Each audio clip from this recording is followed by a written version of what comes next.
Good morning বন্ধুরা, তোমরা সবাই কেমন আছো? শুভ সকাল। এই দেখো সকালবেলা আমি চাও করেছি, ছেলে খেয়ে বেরিয়ে গেল। এখন সিমুয়ের পায়েসটা রান্না করছি, তারপরে রান্নাবান্না শুরু করব। গুড মর্নিং বন্ধুরা, তোমরা সবাই কেমন আছো? দেখো আজকে আমার দুপুরের সব রান্নাবান্না হয়ে গেছে। পাট শাক ভাজা করেছি, সজনে ডাঁটা, কুমড়ো, পটল, বেগুন দিয়ে একটা তরকারি করেছি। আর এই যে ইলিশ মাছের ঝোল করেছি বেগুন দিয়ে, তেল পটল করেছি।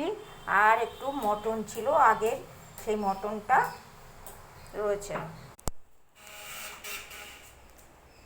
হ্যালো, এই দেখো বন্ধুরা, আমাদের মোটু এখন সকালে খাবার খাচ্ছে, তারপরে দুপুরে চিকেন দিয়ে ভাত খাবে। আমার মোটুকে ভালো লাগলে তোমরা মোটুকে লাইক করো, কমেন্ট করো, ভালোবাসো।